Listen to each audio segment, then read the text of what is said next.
Bonjour, nous sommes en 2017 dans le site de l'Institut Docteur Angélique, http://drangélique.free.fr.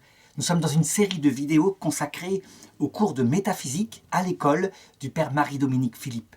Et je voudrais aborder dans cette vidéo, je dirais, une des conclusions principales que peut donner la métaphysique une fois qu'on l'a faite, à savoir la question suivante: est-ce que l'embryon humain est une personne? Et à partir de quand? Il faut bien comprendre que cette question est d'actualité. Elle est d'actualité depuis à peu près 40 ans, depuis les lois sur l'avortement qui sont passées aux États-Unis, en Europe, etc. Et qui, actuellement, je dirais, aboutissent en France, par exemple, à l'avortement d'environ un enfant sur 4 ou 5 à naître. Ces lois, donc, portées par le pouvoir je dirais, législatif, ces lois ont abouti, quoi qu'il en soit, à une métaphysique particulière que je voudrais décrire ici. Une métaphysique, ça veut dire une philosophie de ce que c'est que l'être, et en l'occurrence l'être humain. En effet, si ces embryons avaient reçu le statut de personne humaine, il est évident que personne n'aurait accepté de provoquer leur avortement volontaire. Et donc, en conséquence, tout naturellement, dans une période où on ne fait plus de métaphysique justement, eh bien, la métaphysique qui est sortie de cela, c'est que un enfant conçu, ou un embryon, un fœtus, pourquoi pas, donc l'embryon étant avant le fœtus, c'est le tout début, le fœtus étant déjà quelque chose de plus développé, eh bien, n'a un statut de personne humaine qu'à une seule condition: le désir, la volonté de sa mère en particulier, quelquefois de son père, mais surtout de sa mère, puisque c'est elle qui le porte, de l'accepter. Et donc que sa nature humaine ne correspond qu'à une seule chose: la volonté de sa mère. Si sa mère n'en veut pas, pour une raison ou pour une autre, eh bien, il n'a pas de statut de personne humaine, et donc, lorsqu'il est avorté, il est considéré comme un amas de cellules dont la femme se débarrasse parce qu'elle est libre de faire ce qu'elle veut de son corps et, en l'occurrence, d'un organe qui lui appartient et qui, je dirais, la vampirise. C'est un petit peu comme ça que ça sera reçu. Il faut remarquer aussi que si cette métaphysique donc fait dépendre le statut de personne humaine de sa relation à une autre personne, eh bien, en même temps, au niveau politique, il s'est passé quelque chose qui s'appelle un consensus majoritaire. Ça veut dire que cette loi a été votée par une majorité du Parlement, soutenue par une majorité des citoyens en Europe, en Amérique, et que c'est cette majorité, ce consensus, qui a défini la nature, ou pas, l'absence de nature humaine, de l'embryon, du fœtus. Cette chose-là, évidemment, est arrivée dans nos pays occidentaux, où, je dirais, la démocratie s'est imposée comme étant pratiquement un absolu, presque, je dirais, non seulement le meilleur système politique, mais le système politique indépassable. Si bien que, au nom de la démocratie et au nom du vote, on a vu se multiplier, en Occident, des votes majoritaires pour définir des sujets fondamentalement philosophiques comme celui-ci, à la base, qui est l'un des plus, je dirais, des plus significatifs. On vote pour définir ce qu'est un être humain et jusqu'quand il est un être humain. D'autre part, il faut voir que ce vote majoritaire, donc cette espèce de prise de position de la majorité qualifiée, s'est porté sur bien d'autres choses.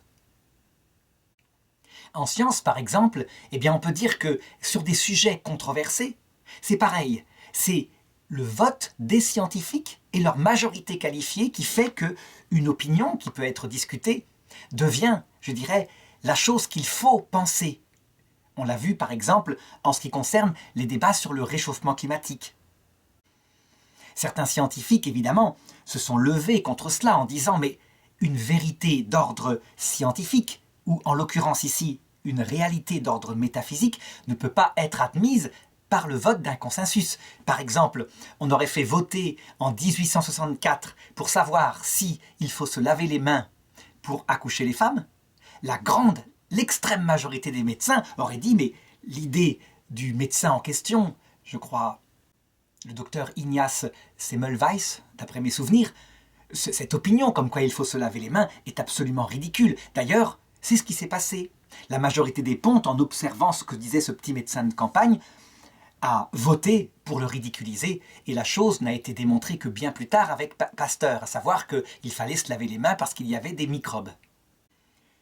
Bref, tout ceci pour montrer que les lois sur l'avortement, quand elles ont été votées, ont provoqué quelque chose de sismique dans ce que, jusqu'ici, l'humanité avait considéré comme étant la vérité, l'erreur.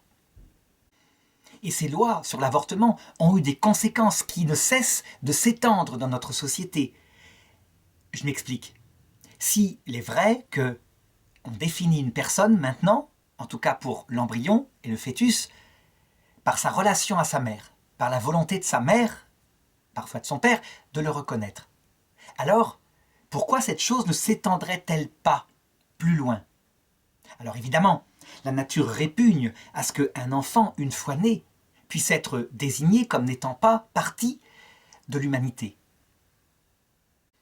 Elle y répugne non seulement parce que la sensibilité humaine est touchée par sa présence, par ses pleurs. Je dirais, fort heureusement, la nature a fait les choses ainsi que les gens trouvent habituellement mignons et attirants, avec un besoin de protéger les enfants une fois nés. Mais, attention, ça n'a pas toujours été le cas. Et même au XXe siècle, il est arrivé des fois où, je dirais, par une décision pareille, majoritaire au niveau des dirigeants, en tout cas, eh bien, certaines parties de l'humanité soient déclarées comme non humaines, comme sous-hommes. Alors évidemment, ce qui s'est passé dans ces périodes, donc des années du XXe siècle, a été profondément rejeté par l'humanité comme étant un crime contre l'humanité. Donc, les choses se font d'une autre façon.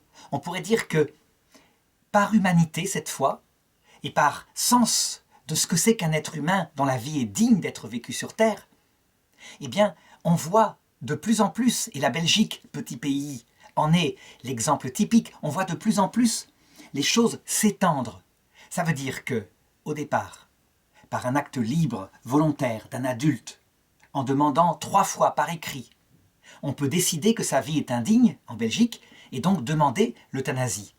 C'est le cas de malades en stade terminal et de personnes âgées.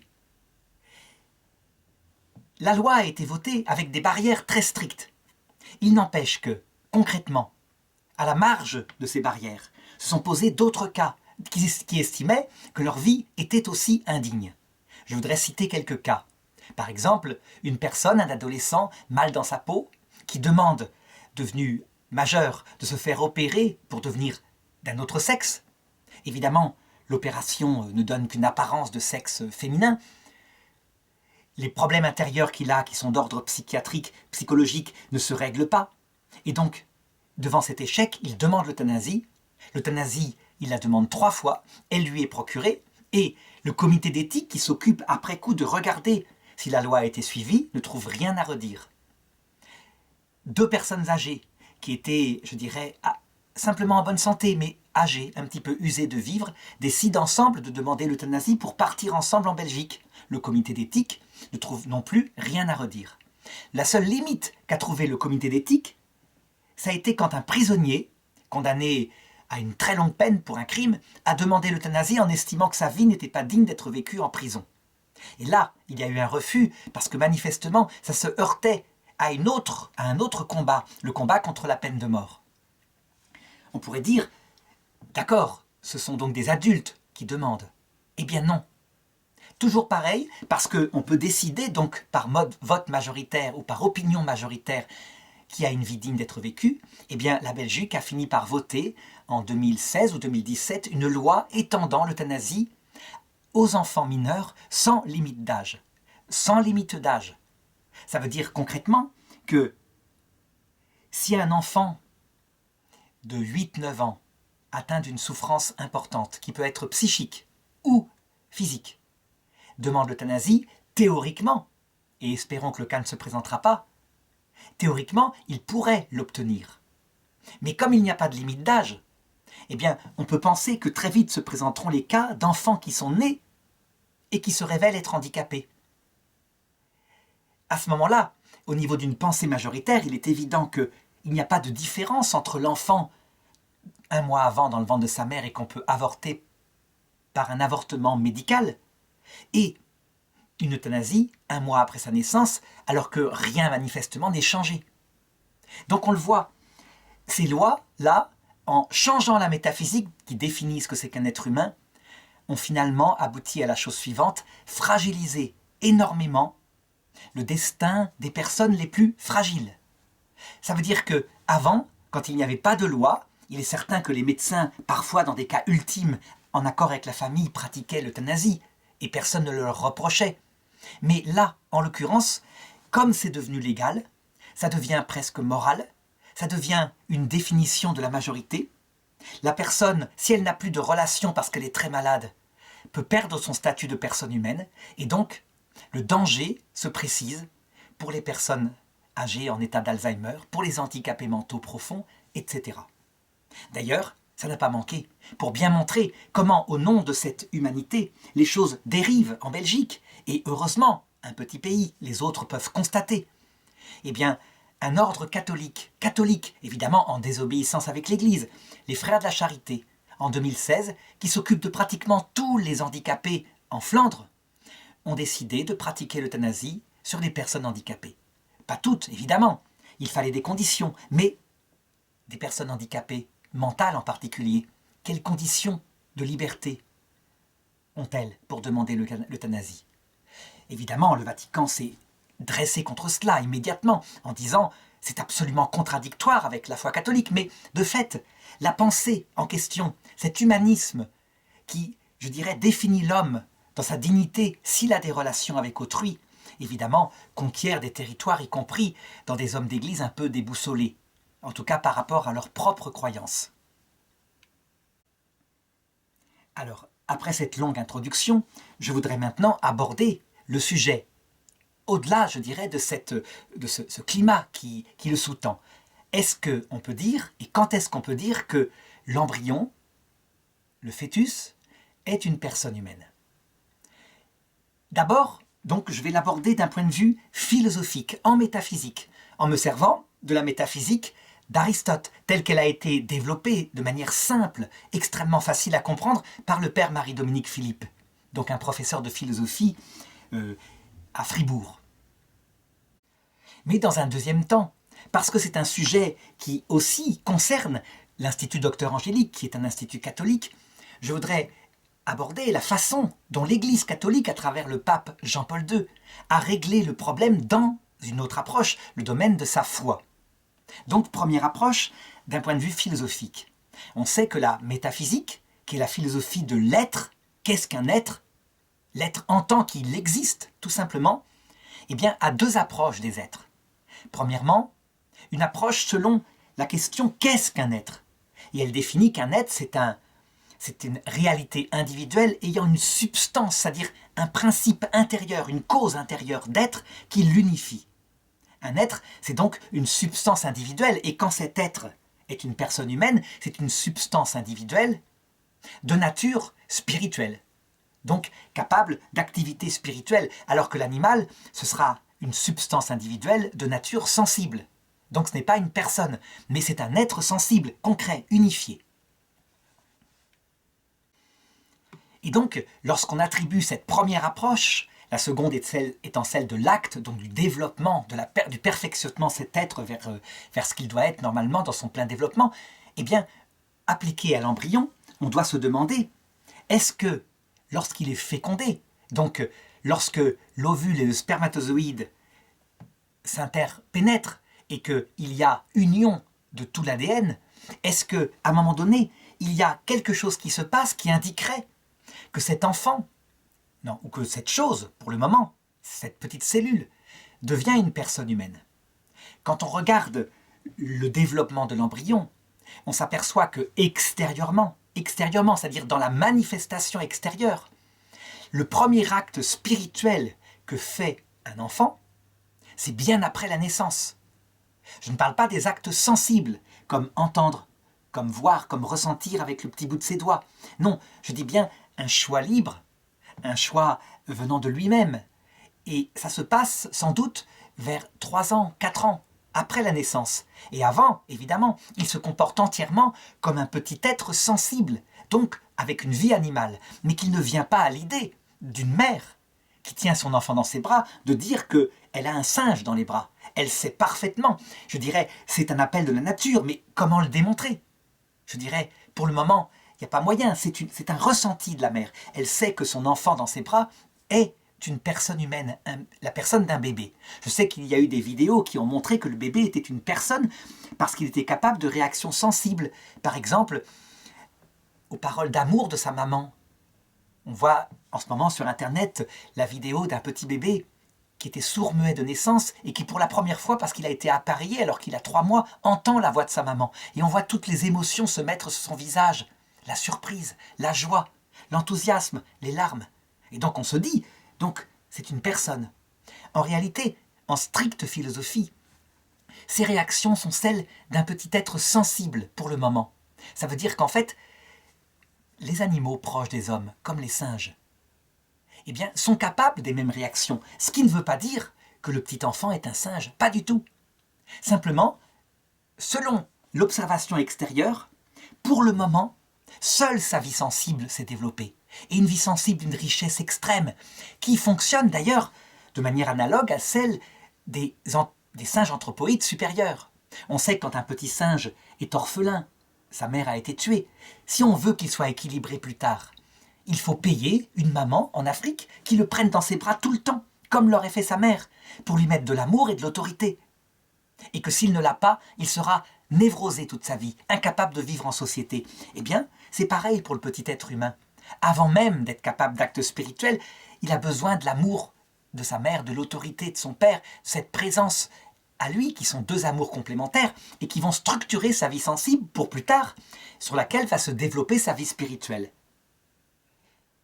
Le fait que sa vie spirituelle n'est pas présente pour le moment, et elle se résume, je l'ai dit, à l'intelligence qui comprend les choses spirituelles et la volonté qui choisit avec une certaine liberté, ne veut pas dire qu'elle n'est pas présente. Qu'elle n'est pas présente, cachée, encore en train de sommeiller. C'est évident. Donc il faut distinguer l'expérience externe et la réalité profonde de ce petit être. Et donc, si on remonte maintenant, si on remonte à l'instant de la naissance, où ce petit être a une vie sensible, je dirais, tout à fait naissante, où il ne voit pas encore, ses yeux sont souvent, je dirais, pas encore actifs, pas encore capables de fixer. Si on remonte encore avant, dans le ventre de sa maman, où il entend, où il peut toucher, où il peut goûter avec ses sens, eh bien on doit admettre que sa vie sensible s'est développée elle-même peu à peu. Et qu'à un moment donné, quand on remonte très très loin, peut-être à 12 semaines, c'est le moment où naît la vie sensible. C'est-à-dire que le toucher commence d'abord par s'exprimer dans son petit milieu autour de lui. Son cœur, qui bat déjà depuis longtemps, accompagne un cerveau qui est capable d'activité sensible. Mais avant, lorsque le cerveau n'est pas encore développé, eh bien on constate que le petit embryon, il a une vie comme une plante. Comme une plante. Ça veut dire qu'il se développe un peu comme le ferait l'embryon, oui, finalement, d'une plante. Il n'a pas encore de sensation. Il n'a pas encore de sentiment. Mais son corps, biologiquement, est en train de se développer jusqu'à remonter au tout début, donc ce qu'on appellerait le zygote. Le zygote, c'est la première cellule qui après se transforme en une petite morula, ça veut dire une petite mûre, où cette cellule s'est divisée pour faire 8-9 cellules contenues dans une paroi très solide. Et il est encore en train de se déplacer dans la trompe de Fallope, il n'est même pas encore implanté dans l'utérus de la mère. Eh bien, quand on remonte à cette période-là, il n'y a évidemment ni vie spirituelle qui s'exprime, ni vie sensible qui s'exprime. Il n'y a qu'une vie végétale. Est-ce à dire que, là, ce petit être à son tout début n'est pas un être humain? Eh bien, c'est toute la question qui se pose. Et je voudrais donner, je dirais, l'opinion d'un philosophe, qui était aussi un théologien, qui s'appelle saint Thomas d'Aquin, et qui a été repris, en partie, en disant il n'a pas été repris puisque saint Thomas d'Aquin est né bien après, il est au XIIIe siècle, mais disons qui est la même opinion qu'on retrouve maintenant dans une partie de l'islam. À savoir que l'âme spirituelle, qui ne vient pas de la matière, puisqu'elle permet des activités spirituelles, comme je l'ai dit, donc pas seulement sensible, mais l'âme spirituelle qui ne vient pas de la matière, qui est créée par Dieu, n'est créée, selon eux, dans l'embryon, que plus tard. Ça veut dire quand il est capable de la recevoir, donc quand la vie sensible s'est suffisamment développée. Et pour saint Thomas d'Aquin, qui n'a aucun moyen de décider quand ça se produit, eh bien, en regardant l'histoire de Jean-Baptiste qui vibre dans le sein de sa mère quand l'enfant Jésus vient le visiter, alors que l'enfant Jésus est dans le ventre de sa mère, Marie, eh bien il dit, manifestement, l'âme spirituelle est présente. Et donc il dit que l'âme spirituelle est créée par Dieu au bout de quelques mois. Seulement, l'argument de saint Thomas d'Aquin aurait pu être retourné s'il avait pensé que c'est la présence du bébé Jésus qui vient d'être conçu quelques heures ou quelques jours plus tôt qui provoque ce tremblement dans Jean-Baptiste. Et donc il aurait pu conclure que, en théologie, puisque Jésus est aussi, je dirais, humain, pleinement humain, c'est que son âme apparaît très tôt. En tout cas, pour en revenir à un point de vue philosophique et pour en sortir de cet aspect théologique qu'a sorti saint Thomas d'Aquin, je dirais que voilà comment on peut raisonner. On peut raisonner en disant ceci. Il est vrai que le corps des deux parents communique à l'enfant sa chair à travers les gamètes, l'ovule, le spermatozoïde. Et donc, tout l'ADN de cet enfant se développe, comme dans la vie animale, pour donner sa vie biologique et sa vie sensible. On constate qu'à la différence des animaux, l'enfant humain, à un moment donné, développe une vie spirituelle, dont l'objet n'est pas fait de matière. Par exemple, une pomme, on peut la dessiner, et un singe comprend parfaitement ce que c'est qu'une pomme. Mais l'éternité, l'infini, la beauté, notions spirituelles qu'on ne peut pas dessiner, qu'on comprend, ou qu'on ne comprend pas. Un singe en est incapable parce qu'il n'a pas d'esprit.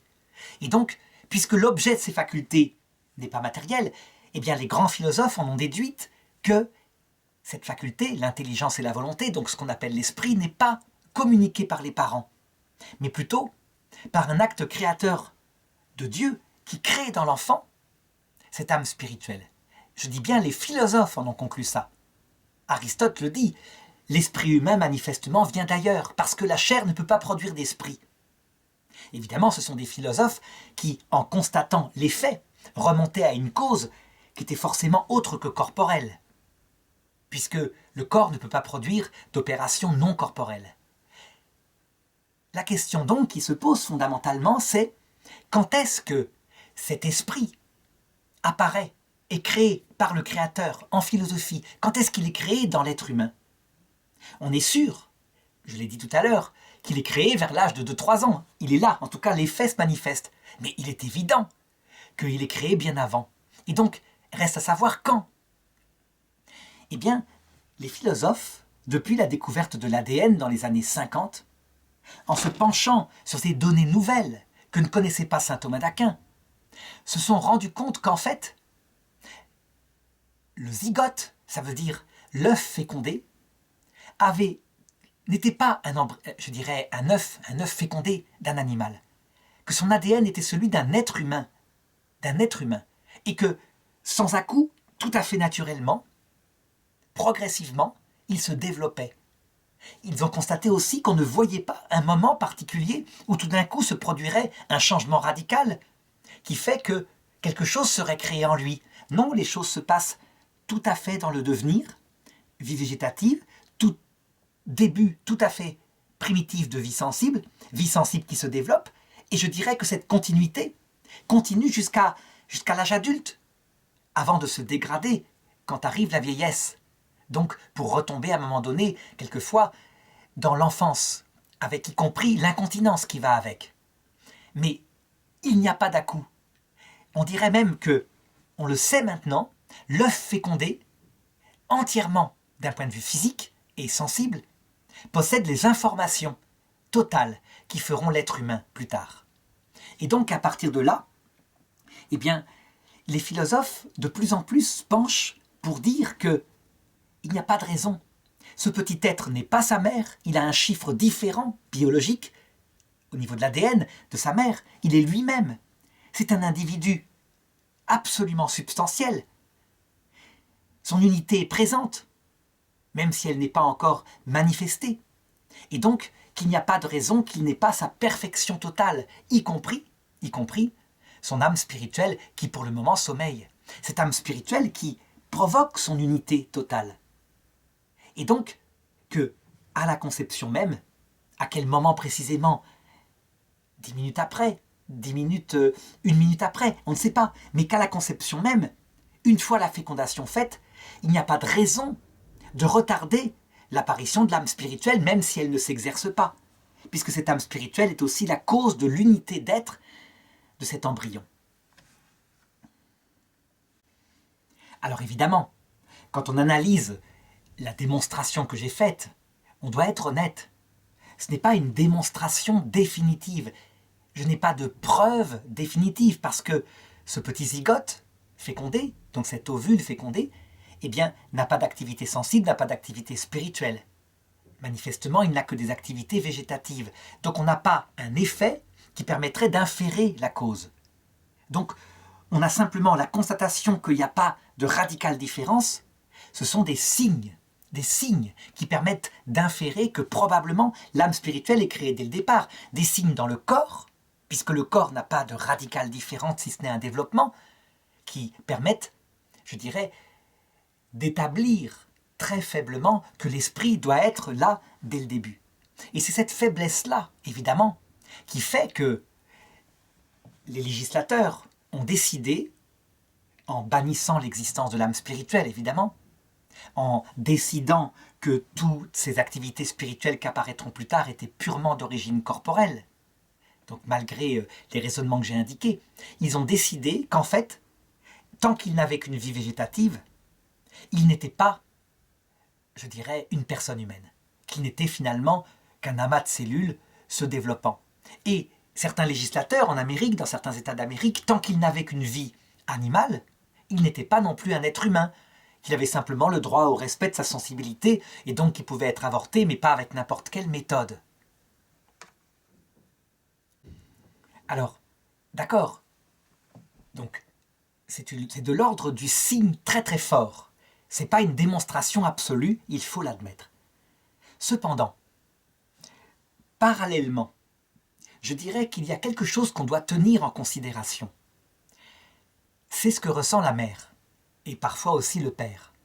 Ça veut dire que l'instinct animal, je dirais, maternel, profond, de la plupart des mères, mais pas de toutes les mères, mais disons de la plupart des mères, pour une simple raison hormonale. Son corps s'est préparé à la fécondation.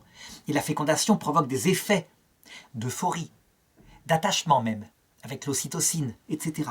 Eh bien, l'instinct profond des mères, c'est que ce petit être qui grandit en elle, c'est pas elle. C'est pas une tumeur de cancer. Je dis bien l'instinct, parce qu'attention, cet instinct est si ténu, mais si profondément inscrit dans la chair, que par une décision de l'intelligence, la mère peut dire « cet instinct animal, je le bannis, ce n'est que un cancer qui envahit mon corps, ce n'est pas un être humain, pour le moment, je ne l'ai pas choisi, et donc j'avorte, ça ne fait rien, c'est un moyen de contraception comme un autre, etc. » Certaines femmes qui vivent ça réellement comme cela, il faut l'admettre, pensent pouvoir imposer dans les médias que toutes les femmes le vivent comme cela, et que si certaines femmes font un traumatisme post-avortement, ça vient évidemment, en particulier des curés, qui leur mettent dans la tête des idées absurdes, comme quoi cet être, cet ovule fécondé, cet embryon, était un être humain, était leur enfant. Et donc qu'il y a un crime contre la liberté de la femme à respecter son propre corps, de la part de ces prêtres en particulier, puisque, je le dirai tout à l'heure, ils ont une approche de l'embryon tout à fait différente. En fait, quand on regarde les choses, on s'aperçoit que c'est universel. Ça veut dire que le traumatisme post-avortement est présent dans toutes les cultures, y compris les cultures athées. Et donc, en fait, on peut l'analyser par un effet tout à fait naturel de l'hormone féminin, qui, ayant reçu une fécondation, perd une grossesse. Alors, quand un animal proche de l'homme fait une fausse couche, est-ce qu'on peut dire qu'il a un traumatisme pareil? Sans doute pas. Sans doute parce que la sensibilité humaine, à la différence de la sensibilité animale, est accompagnée aussi de la vie spirituelle, c'est-à-dire de l'espoir qu'avait cette maman de mettre au monde un enfant, ou au contraire du désespoir d'être tombée enceinte alors qu'elle ne le voulait pas. Tandis que l'animal, il prend les choses comme elles viennent et les instincts s'imposent, il n'a pas la liberté par rapport à cela. Il n'empêche qu'on ne peut pas nier l'existence de cette vie animale. Et donc, si certaines femmes, par un choix libre de leur volonté, décident de l'étouffer et de s'en moquer, si elles y arrivent, ce n'est pas le cas de la majorité des femmes. Je dirais, il n'y a rien à faire, malgré notre époque qui décide que la nature humaine peut être entièrement dominée par la liberté de l'intelligence et de la volonté.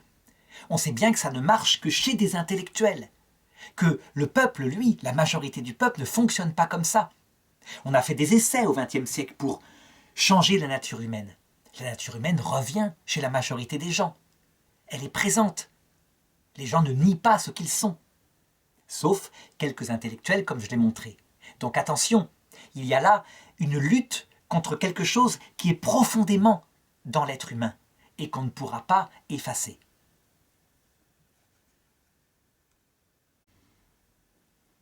Alors je voudrais maintenant aborder, toujours en métaphysique, la deuxième approche de l'être, l'approche selon l'acte, à savoir qu'un être, quel qu'il soit, tend vers sa perfection.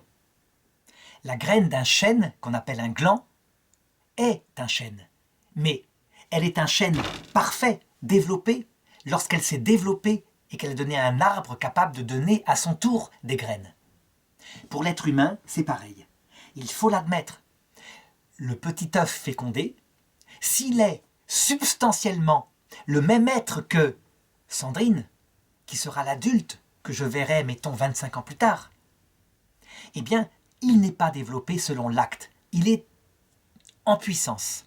Ça veut dire que toutes les potentialités sont présentes en lui, donc au niveau corporel par l'ADN, au niveau sensible par l'ADN, au niveau spirituel très probablement par la création de l'âme, mais qu'elles ne s'expriment pas encore, qu'elles vont s'exprimer peu à peu par le développement.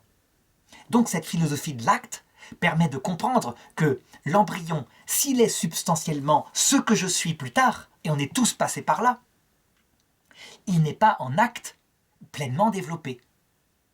Est-ce que cela lui retire le statut de personne humaine? C'est une bonne question. Eh bien, pour répondre à cette question, il suffit de se demander si, un peu plus tard, lorsqu'il n'est pas encore développé, par exemple le nourrisson qui vient de naître, parce qu'il n'est pas l'adulte qu'il sera, est-ce qu'il n'est pas une personne humaine? Il n'a pas de vie spirituelle, je l'ai dit, il n'a encore qu'une vie sensible, il ne pense qu'à manger et à dormir, et à être dans les bras de sa maman. On sait bien que c'est faux, c'est une personne humaine, et on ne le prive pas de l'amour de sa maman, parce que ça va être le fondement qui permettra son développement plus tard. Donc, si on infère ce raisonnement pour un bébé qui n'est pas encore pleinement développé, qu'est-ce qui permet de ne pas l'inférer pour l'œuf fécondé qui vient d'être fécondé? Eh bien, ce qui permet de ne pas l'inférer, c'est le raisonnement suivant, à savoir ce raisonnement matérialiste qui dit que, en fait, les histoires d'âmes spirituelles, qui seraient créées par Dieu, pourquoi pas, tout ça, ce sont des histoires absurdes, et qu'en fait, l'être humain n'est fait que de matière, qui se structure avec des neurones, etc., et qui retourne au néant.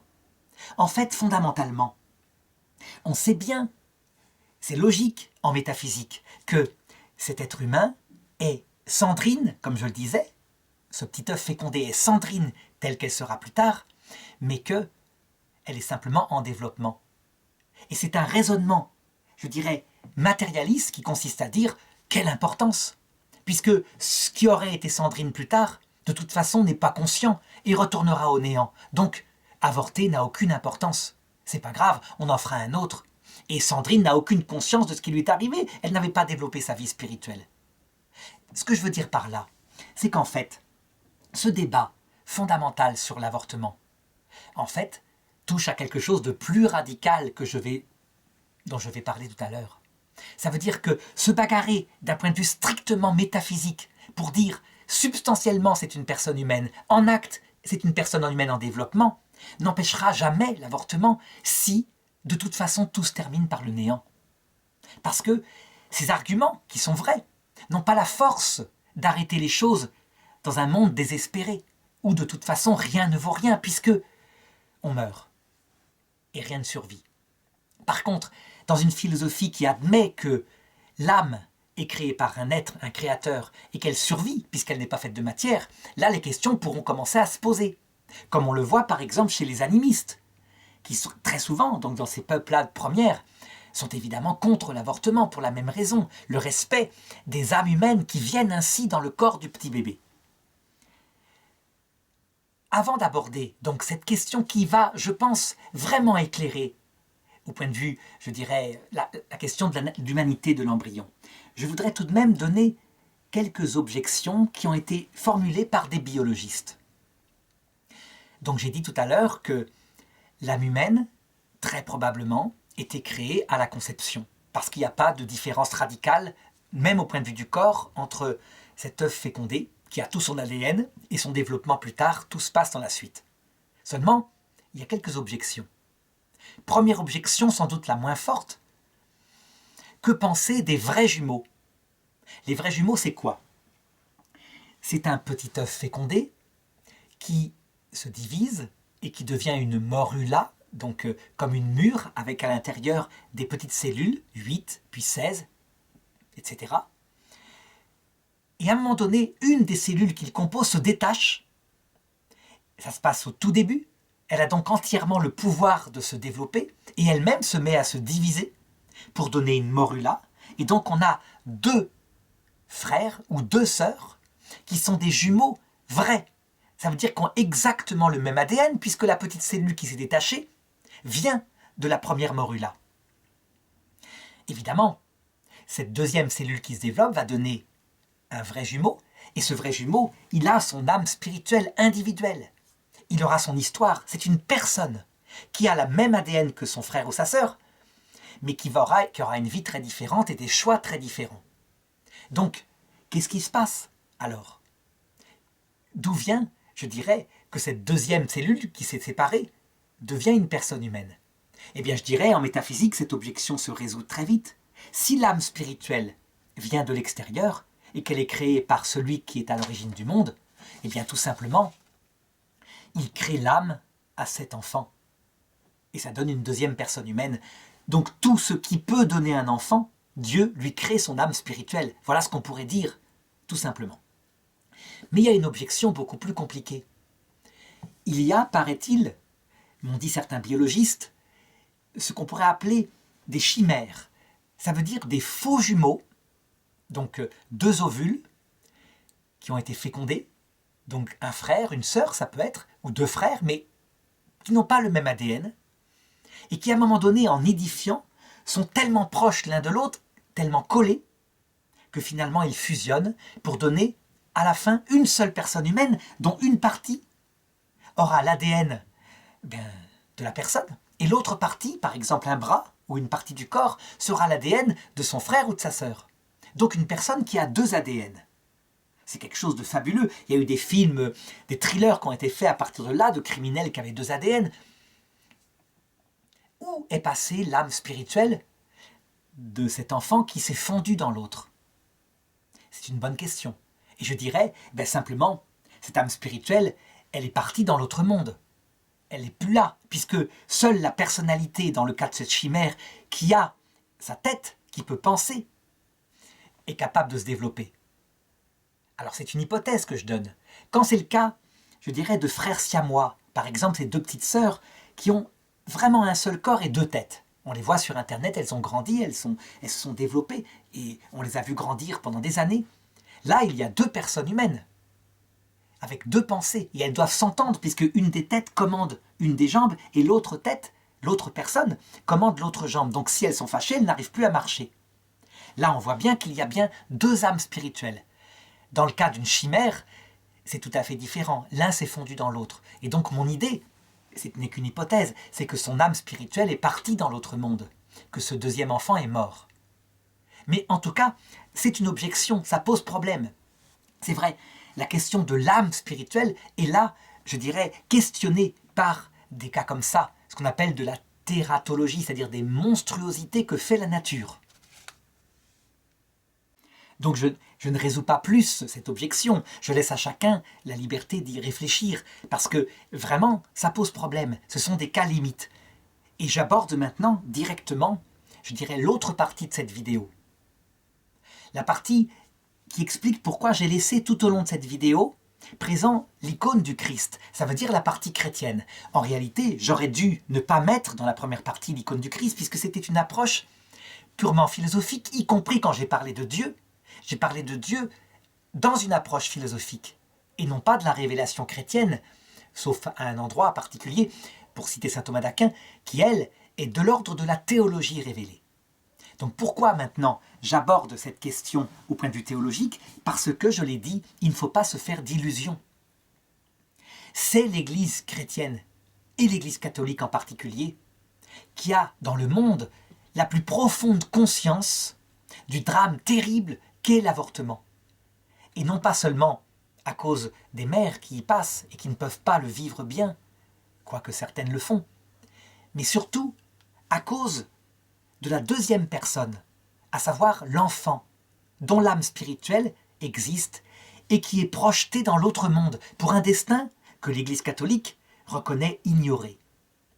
Alors, reste à savoir maintenant si, comme dans l'islam, l'Église catholique affirme que l'âme spirituelle arrive plus tard, ce qui rendrait beaucoup moins grave les avortements premiers, comme la pilule du lendemain par exemple. Et donc, l'Église catholique qui a un magistère unifié, ça veut dire une personne et des évêques réunis autour de cette personne parfois, qui, protégés par le Christ, c'est la foi des catholiques, quand elle se prononce concernant une doctrine universelle sur le salut, eh bien, ne peut pas se tromper. C'est le dogme de l'infaillibilité pontificale. C'est quelque chose de très pratique parce que la foi catholique, elle n'est pas démontrable pour le moment. Elle le sera, si elle est vraie, de l'autre côté de cette vie, lorsque le Christ paraîtra. Mais pour le moment, c'est une foi, donc il fait confiance à Dieu. Et donc, que cette religion ait, sur terre, un magistère protégé pour ne jamais sortir de l'enseignement universel, et pourtant conféré à des hommes qui sont les papes, qui ont été parfois les pires pécheurs qu'on puisse imaginer, c'est quelque chose de très cohérent, en tout cas, dans l'islam qui n'a pas ce magistère est effectivement très divisé, ainsi que le protestantisme. Eh bien, on doit au pape Jean-Paul II, je dirais, de s'être prononcé sur le moment où apparaît cette âme spirituelle créée par Dieu, de l'avoir fait dogmatiquement dans plusieurs documents. Et c'est quelque chose qui, évidemment, explique pourquoi, dans l'Église catholique, l'avortement est traité de manière dramatique. Ça veut dire qu'une personne qui avorte, une personne catholique qui avorte, quelles que soient les circonstances, et parfois elle peut être pardonnée, invéritablement, mais quelles que soient les circonstances, elle doit se faire pardonner aussi une excommunication ipso facto. Pourquoi l'Église a-t-elle ajouté une excommunication?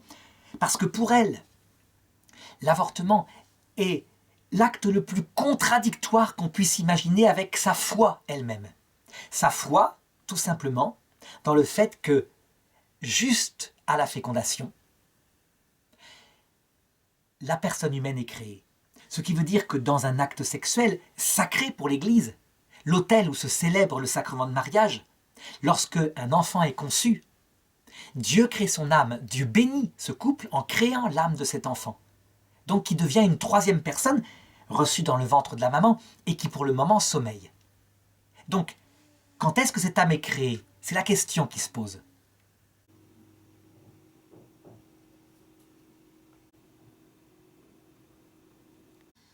Eh bien, le pape Jean-Paul II tranche, comme magistère de l'Église, en disant ceci, par exemple dans Donum Vitae au numéro 6, en 1987, « Dès le moment de la conception, la vie de tout être humain doit être absolument respectée car l'homme est sur terre l'unique créature que Dieu a voulu pour elle-même et l'âme spirituelle de tout homme est immédiatement créée par Dieu.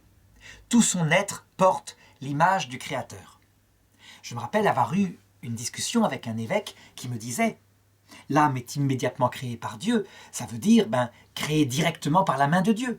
Mais le moment n'est pas précisé. » Alors, devant ces objections, parce que le mot « immédiatement » effectivement peut avoir deux sens, le pape Jean-Paul II n'a cessé de préciser sa pensée, en disant ceci, donc toujours dans le même document, l'être humain doit être respecté comme une personne dès le premier instant de son existence. Et parce que, je dirais, ce document n'était pas encore assez précis, respecté comme une personne, mais est-il une personne, on ne sait pas, on va faire le pari qu'il est une personne au cas où. Eh bien, à un moment donné, dans un autre document qui s'appelle Evangelium Vitae, au numéro 60, le 25 mars 1995, le pape, cette fois, entre dans des considérations scientifiques et dit ceci. Dès que l'ovule est fécondé, se trouve inaugurée une vie qui n'est pas celle du père ni de la mère, mais un nouvel être humain qui se développe pour lui-même et ne sera jamais rendu humain s'il ne l'est pas dès ce moment-là. Donc on voit, il se sert d'abord de l'argument philosophique que j'ai développé tout à l'heure. Tout est présent dans l'être humain fécondé et le développement se fait. Donc tout est présent physiquement, pourquoi pas spirituellement. Mais il précise les choses. Il dit ceci. Même si la présence de l'âme spirituelle ne peut pas être prouvée. Je disais bien donc, c'est de l'ordre du signe, la démonstration philosophique que j'ai faite. Ne peut être prouvée par aucun moyen expérimental. Les conclusions de la science sur l'embryon humain fournissent une indication précieuse, donc il reprend la philosophie métaphysique développée plus haut, pour discerner rationnellement une présence personnelle dès cette première apparition d'une vie humaine. Comment un individu humain ne serait-il pas une personne humaine? Les choses, manifestement, n'allaient peut-être pas encore assez loin, n'étaient pas encore assez précises. Alors, le pape Benoît XVI, le successeur du pape Jean-Paul II, a fait préciser les choses dans l'instruction sur la dignité de la personne, sur certaines questions de bioéthique à travers la Congrégation pour la doctrine de la foi. Et voilà ce que dit le texte cette fois pour empêcher toute ambiguïté. Dès le premier instant de son existence, c'est-à-dire à partir de la constitution du zygote. Voilà, là les choses sont dites. La constitution du zygote, c'est donc l'œuf fécondé. Donc juste après la pénétration du spermatozoïde, quand l'ADN des deux parents s'est mélangé. Donc à la constitution du zygote, elle exige le respect inconditionnel moralement dû à l'être humain dans sa totalité corporelle et spirituelle. Alors, on pourrait dire, est-ce que, quelque part, le mot âme est prononcé? À savoir la création de l'âme, puisque la foi catholique a toujours dit que c'était évidemment Dieu, le Père, qui crée l'âme des enfants. Si elle est créée à la conception, est-ce que ce langage précis, pris à la philosophie grecque, est utilisé?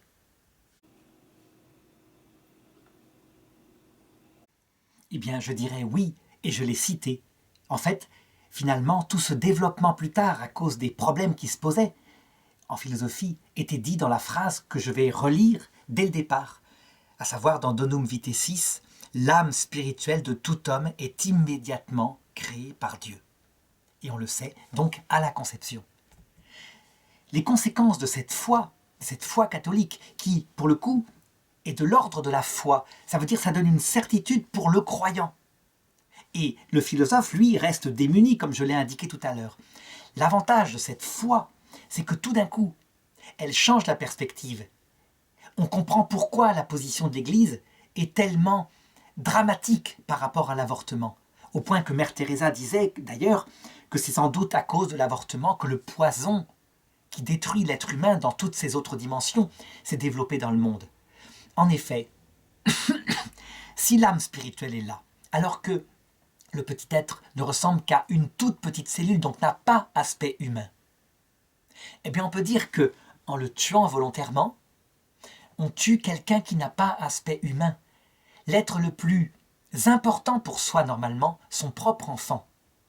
Et donc en fait est en train de se réaliser, là, invisiblement, un drame de toute l'existence humaine, un drame qui, manifestement, ne semble pas avoir de conséquences.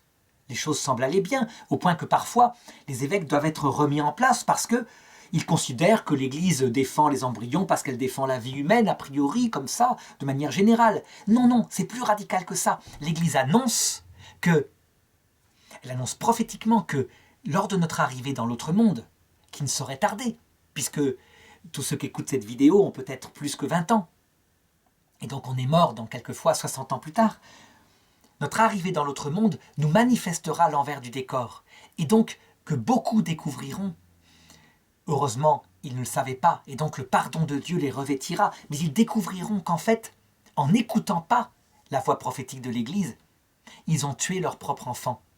Et que cet enfant, évidemment, en a eu des conséquences.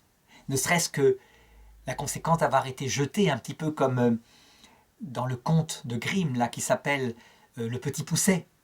Un enfant gros comme un pouce, qui est abandonné dans la forêt parce qu'il faut bien vivre pour les autres.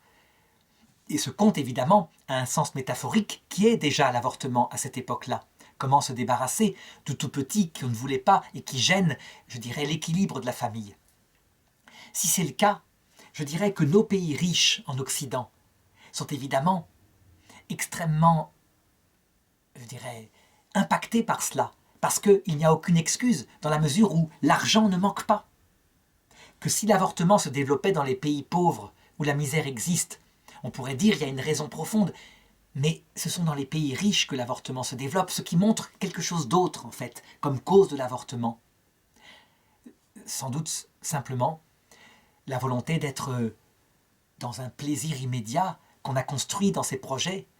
Et donc si un accident pénible comme une grossesse et un enfant qu'on ne veut pas arrive, eh bien on s'en débarrasse, l'enfant devenant non pas une bénédiction de Dieu, mais un accident. Donc une mentalité dramatique au point de vue spirituel qui se développe. En tout cas, cette dernière considération manifeste que, en fait, tous les arguments philosophiques qu'on peut donner et que certains se sont efforcés de donner pour lutter contre l'avortement, je pense au professeur Stéphane Mercier à l'université de Louvain-la-Neuve qui a fait tout un développement beaucoup plus brillant que ce que je fais là, pour montrer qu'en philosophie, on pouvait indiquer qu'un enfant dans le ventre de sa mère est une personne humaine et qui en a perdu son poste, renvoyé par l'université catholique, sans être défendu par les évêques belges. Eh bien, la philosophie, aussi forte soit-elle, n'en reste que à l'état de signe, et il faut le reconnaître. C'est en fait la foi profonde, la foi au Christ, la foi catholique, qui indique le plus fortement que, en fait, l'avortement volontaire est un drame terrible, qui touche au cœur même de l'être humain, que certes les mamans le ressentent parfois, mais que c'est factuellement l'un des plus grands drames, au point que Jean-Paul II, le pape, le saint pape, parlait même de l'élimination du peuple de Dieu.